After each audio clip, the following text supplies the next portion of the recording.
Czech6 always just very good at farming. You know, they always know where they need to be for the ganks, but they don't waste time ganking. They don't waste time sitting there hoping something goes through for them.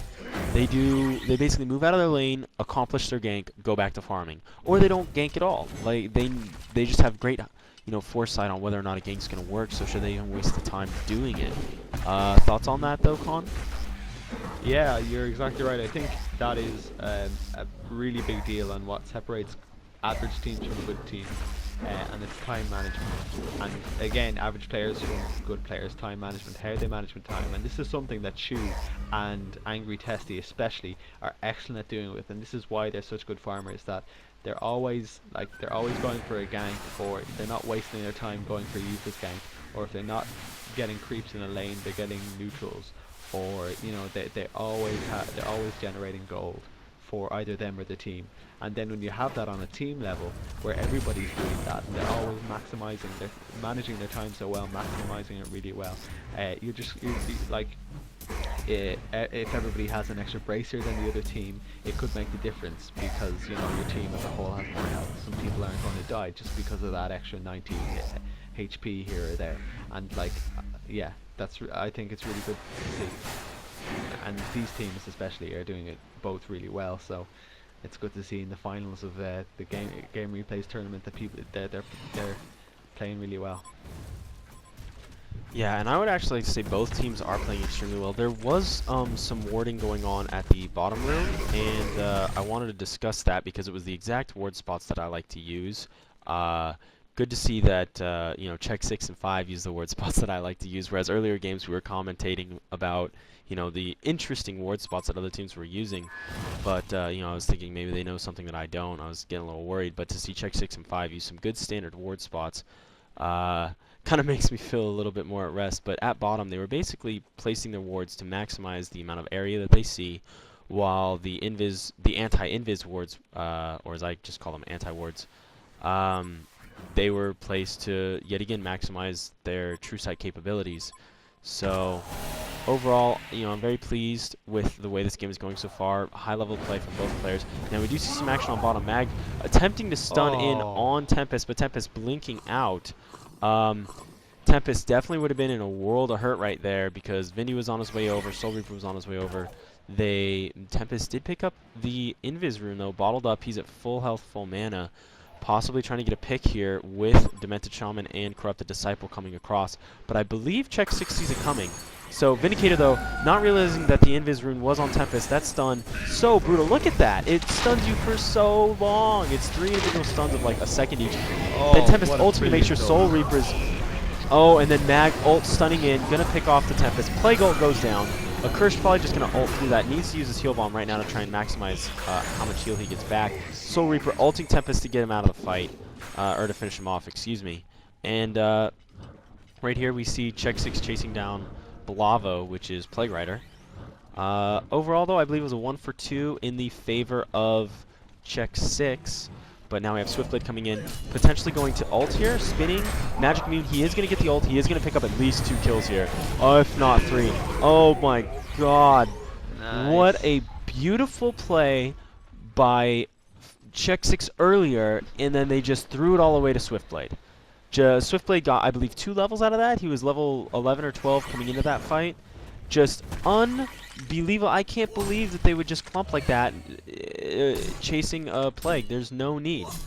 Hopefully Sinch can stay in the game and he can get some commentary on this. I feel bad for him that he hasn't been able to. Nevertheless, we do see Swiftblade coming at bottom. He is critting for 370 damage. His spin, the fact that you can attack out of that spin, I don't think they really needed to give that to him. Do you? Oh well, I think I really like it, because I thought he was kind of garbage before. Well, he wasn't garbage, but I mean, you'd never pick him when you could just get a better carry, and there's always a better carry there. And now, I think I just kind of like the way that he has 4 abilities at scale. I don't think it's necessarily overpowered. I think the main thing is that it's 25 minutes that he has a rune dax. That's the main issue here. That's why he's like 2 shots people essentially. So I don't really think it's a hero. Maybe I'm wrong, but you know, I haven't like Swiftblade isn't that popular. He's a pretty good carry, but he isn't overly popular. So I think that's breaking the metagame. I don't think. Yeah, you know, go ahead. Ed, it's your turn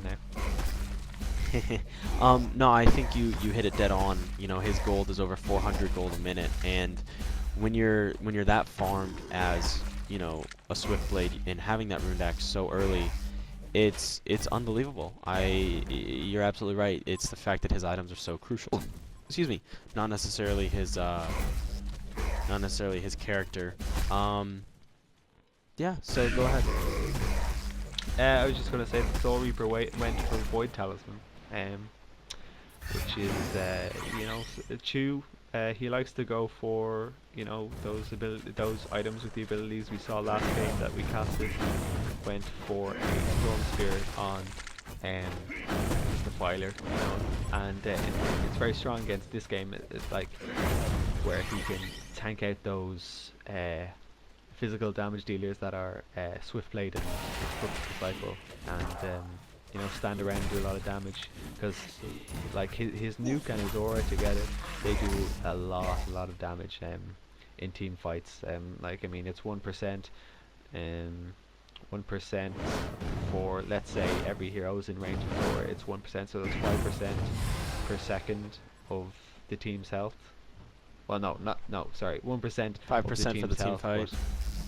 Yeah. Or for the Tempest ult. I know what you're saying. The Soul Reaper aura plus Tempest spell plus Tempest ult means they're taking so much AoE nuke damage over time. Hey, can you hear me? What am I thinking? I'm sorry. My bad. I was doing a million things at once there. I was trying to get Sinch in here, and yes, we can hear you now, Sinch. I apologize. I was kind of not listening to you fully. I thought you were bringing up a different point. I apologize. Past all that though, Sinch, you here? Apparently. Yeah. Sweet. Welcome back, man. All right, so reiterate your point. What's been going on in the past 27 minutes here? Well, hang on a sec. Con was in the middle of something, and I didn't quite understand it because I was talking with you and Custodian.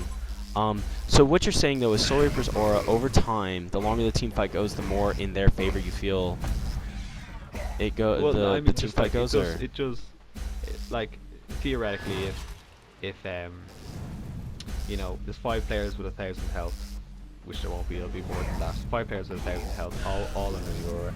That's 50 health a second, if I've done my maths right. Yeah, 50 health a second. So, you know, 5 seconds, that's 250. That's a nuke for just standing around for 5 seconds.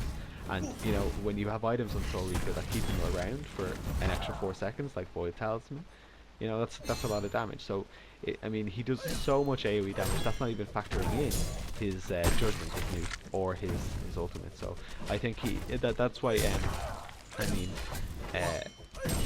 it's kind of another, again, an old kind of Dota strategy that you kind of see a carry in Soul Reaper. You just tank him up, absolutely tank him up, and he does a ridiculous amount of damage with the team. Much like Defiler does with her ultimate. Always a combo or an attempt at combo kill. Yeah, so anyway, welcome back, Sinch. It was so frustrating. I did nothing to change it, and then I tried for like ever, and now it finally decides it wants to work. So. Well, welcome back. Something I'd like to commentate on. This team fight, first off, coming up is about to be really big. Vinny needs to hit a good ult. Swiftblade ulting in, and he's going to spin afterwards. Tempest hitting a huge ult. Mag ulting, though, coming in, trying to pick off quite a bit of him. Swift very low. I feel Soul Reaper right there attacked the wrong person and Corrupted Disciple. I would have killed off the Swift. Swift getting away with a very small amount of health. Vindicator, though, maybe going to go down. Mag getting up a hat trick. Did he pick off Corrupted Disciple? I believe he did. Tempest either bought back or is already back up. I believe that was a buyback. You know, Swift would have been killed immediately by Soul Reaper's ult. Soul Reaper, though, chose to get Corrupted Disciple weak. I felt that was a bad play, but they did end up picking off the Corrupted Disciple. So, not necessarily a bad play. Hey, I don't know if I you wish I had seen how Corrupted Disciple died. I don't know if you Go picked it ahead, up Sinch. earlier, but that's what I was talking about. That's why I don't like the Tempest pick here, because they set up for the team fight. I don't know if it cut out earlier when I was talking about it, but I don't like it because Tempest sets up for the team fight,